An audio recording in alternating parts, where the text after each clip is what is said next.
Welcome to a beautiful morning, but not at the river house. We are out at Mom and Dad's farm, and in particular we're out in the unthinned 20-acre woodlot looking for some sill plates, which we're going to cut at 1.5 inches by a full 8 inches. So we found a couple out here. There was a little pocket of fir beetle in here. So we've already dropped two very sick trees. It's good. We'll get those logs out. We'll get them milled up. The beetles will be killed, and it'll take the load off some of these others. But we're about to drop this mistletoe-y monster right here. You can see the bows and swales. All right, that was an infection when it was younger, although it shook it off. But you can just see that it is pouring pitch. So unfortunately, it is under a brutal attack by the fir beetle, and in order to save its brethren, it just needs to go, which is perfect because it is big enough to start making our sill plates. Right, buddy? Uh-huh. And don't thin your trees because it makes better wood. That's right. Yeah. And also, unthinned trees make harder wood. Slower wood, but harder wood. Get back the chainsaw!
Before we could do anything, we just had to cut up this birch log that Shay got from the neighbor. He has been saving and saving and saving it, and I was worried it had gone a little punky, but we squeaked in there with some spalting, but it's still good wood. He was so determined that he went so far as to save the sawdust, although that disappeared the moment he turned his back.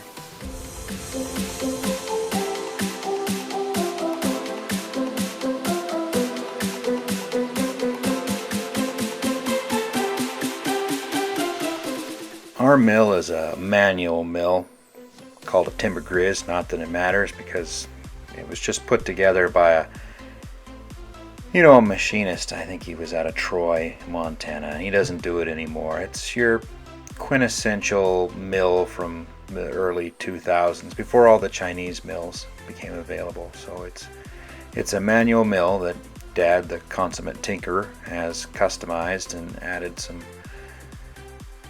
time and labor saving features to it. But for the most part, everything about it is, well, manual. It's slow and occasionally inaccurate, but by gosh, it gets the job done and is paid for itself. It owes me and the family nothing. And I do find something enjoyable about the act of opening a log and making your own timbers, even if that means, fighting it on occasion.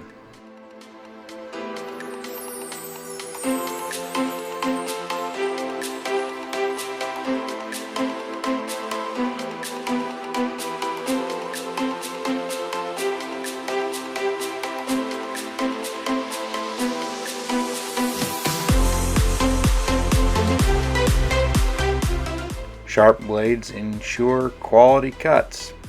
It's especially important when you're dealing with a manual powered mill. I'll do a whole video on what it's like to live with a manual mill here coming up pretty soon.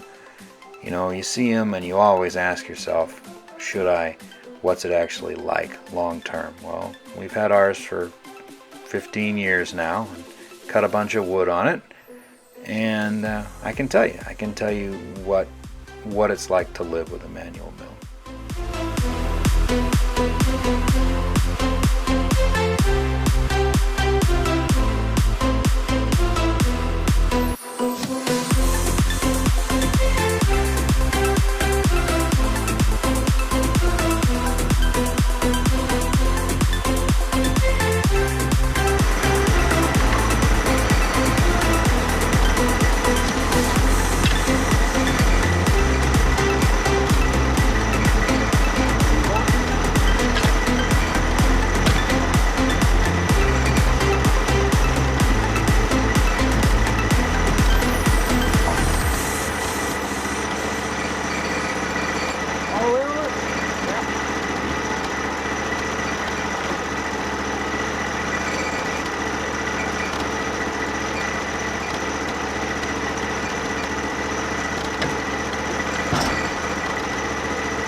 So this was a strange knot hidden inside that mistletoe log, and I had no idea.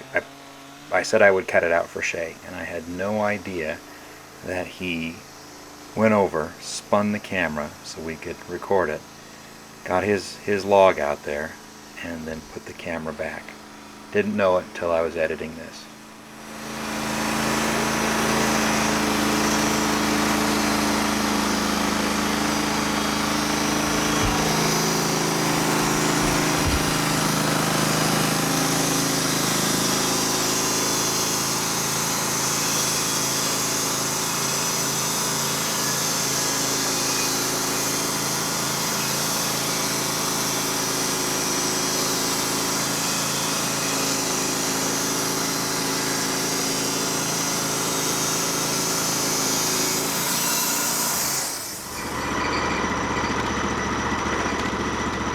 What do you want to do with it?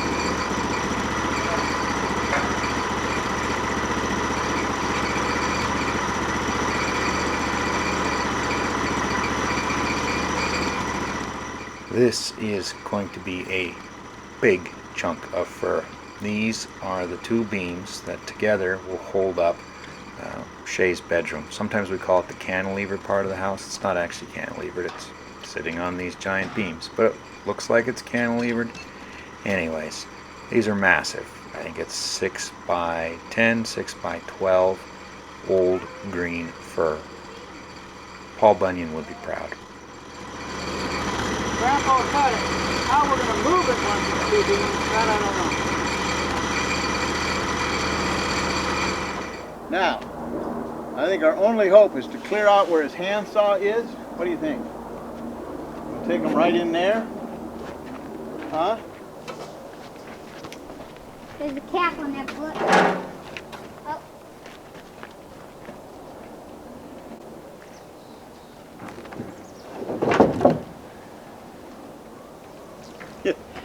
And it takes no effort at all to switch, Ken. Takes absolutely no effort at all to do this. Yeah.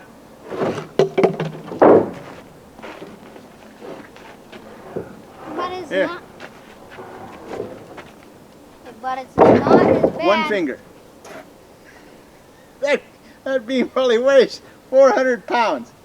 I mean, it's so perfectly balanced, it probably weighs 400 pounds. I don't know. Okay. But we know. Oh, crap. Hang on, I want to put my glove on because there is so much pitch at this end. That...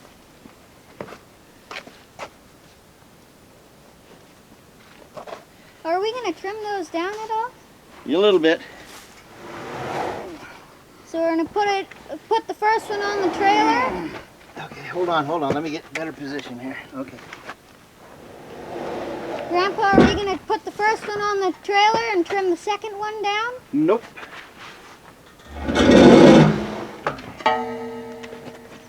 It's going to go quite a boom here.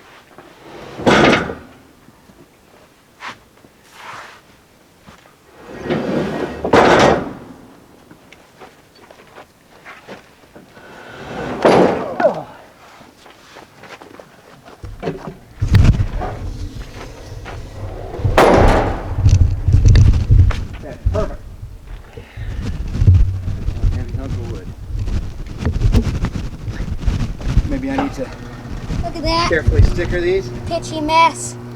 The whole Hopefully they're dry. bunch of cracks. Well, I'd keep the sun off. Sap flowing out of it. I never thought we'd get two out of one tree. Huh? I never thought we'd get two out of one tree. It was a big girl. It's crazy. Let me get down here. Oh, this is bad at this end. This is sap. This is cracked. And This is the end we gotta cut off here. cracked end right there. Flowing sap again. So This is the end we're gonna cut off here. cool. About ready to drop.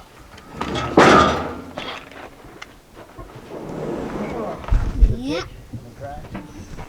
And this is the end we'll cut off for this one. And They're over a the foot next too long. logs are over there. Huh? And then there's a Keeps the log bed from behind rotting. that. Okay. Now we need to, I think we should take a break. Are you okay there, Shay? All right.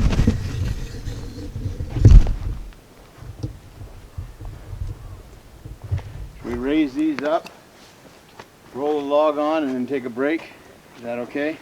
That's fine. A cookie break? Welcome to a beautiful morning out here at the River House. It's kind of a weird intro video because it's right in the middle of 3 days of standing walls.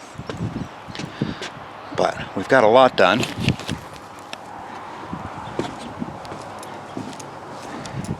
Helps you start to figure out where things are going to be. This is going to be the pantry. About yay wide or so. And it ended up being long and narrow, but that's fine. And what we needed out of a pantry was sort of like a kitchen work area.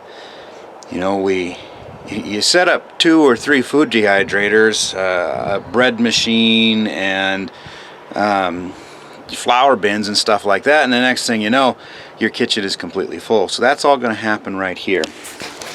It'll have a big pantry for lots of preserves and food storage and whatnot, because I'd like to get into canning more like my grandfather used to. Oh, look at that. You're welcome. And yeah, that's all going to take place right here. And then you step out and you're into the kitchen. This is the view out the kitchen window. Lots of people said I should take that tree out, but it's been here an awful lot longer than I have, and I enjoy the air. I'm gonna keep it. We go over into here. Along this wall, we have, well, the refrigerator and stuff would sit right here, and then a wall, and a closet, and then guest bedroom. Look at the size of them windows. Look at the size of them windows. Some of it is, you know, we're, I don't want to say we're building a house for resale, but I don't want to limit my resale. And big glass is sexy, and the views are amazing. And some of it's because my wife, you can't tell her something's 5 feet long on a piece of paper, and she understands. So, big old windows.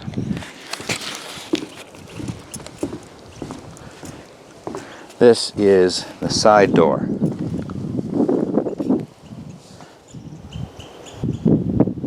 So if you've heard me talk about a bridge, this is why. The house is going to come off right here. Now right in there is going to be the garage, and there's going to be this beautiful ramp, and that is what you're going to cross over the top of, hopefully with less filth and traff down there, but that is what you're going to cross over the top of when you enter and exit the house. A design feature, and it is one of my favorites, even if I haven't quite figured it all out yet, and I haven't quite figured out what to use as a bridge. The pedestrian bridge out at the Blue Moon and Columbia Falls, I don't think that's going to pan out. We're not sure even where it is at this point. I looked at, you know, those old buildings with they had the cast iron columns that they would have the brick front on. I looked at some of those, and they were cracked. They were still long enough for what I wanted to do, but they had been cracked, which is why I assumed they couldn't use them in a building. So I would have to get it and then use a hot saw and cut it off square or whatnot. But I couldn't figure out. It's kind of a big U-channel, and it was relatively thick, and you know, cast iron doesn't span like that, but it is only for people to walk, and there were two of them. I know it would have held it, but in the end you wouldn't be able to see them. They weren't particularly impressive, and you know, all you do is tell people, oh yeah, you're walking over an old facade. They're also quite expensive, so I kind of passed. So I'm still looking. Industrial catwalk or something. I don't know yet, but I'm still looking. So today we are going to continue working on the walls. We're going to sheet.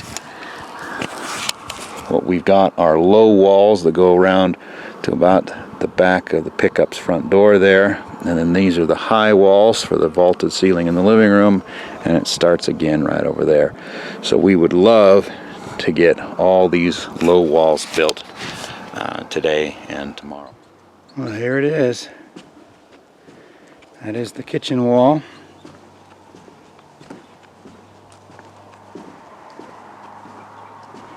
This is the view out the actual kitchen window opening. You'll get to watch the bighorn sheep do their thing over in there. You get to watch the elk grazing in the field over there, and the bald eagles fighting with the osprey. This is the pantry. A pantry window, which seems grossly unnecessary, but it's kind of a balance the front look of the house sort of thing. Additionally, this is, you know, a working pantry where we're going to have big dehumidifiers and food dryers and stuff, and so I needed a window opening that I could crack to vent some of that. It's been an awful lot of work, but we're up to this point. So on my agenda starting tomorrow will be to put the pillars for the cantilevered roof.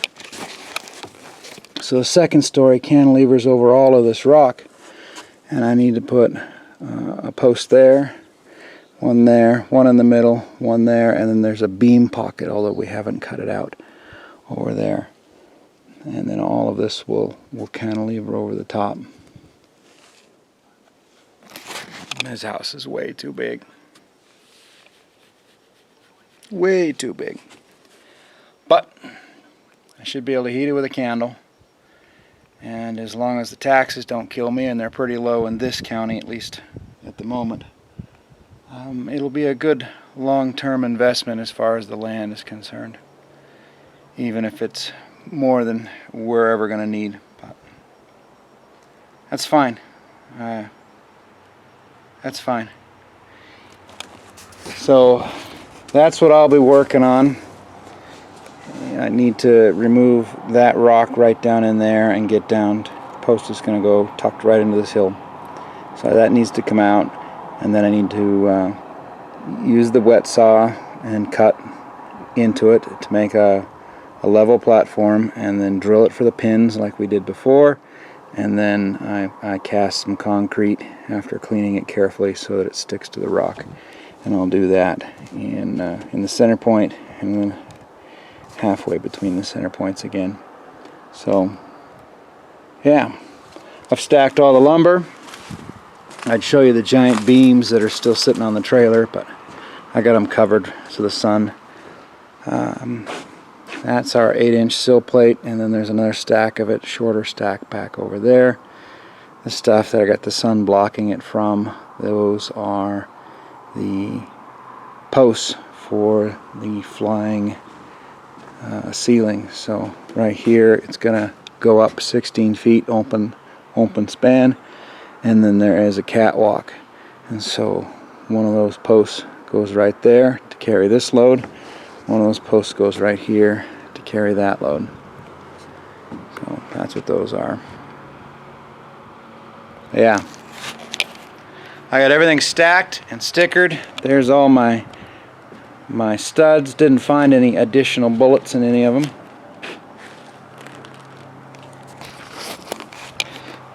Don't know if I mentioned that, but Shay, being the eagle-eyed wood spotter that he is, found a bullet in one of our 2x4s. It's right there. So, gone through the planer in the sawmill. I can actually feel the damage on the other side of it. So, some poor sawyer was really pissed, I imagine, when he heard the tick of that going through, and he probably knew exactly what it was. It's Idaho forest lumber, so came out of some Pacific Northwest, Central Northwest forest. But yeah, there's the bullet in it. We've saved it to, I gave the stud to the kid. Here's another bullet. Oh, right here. That's a 22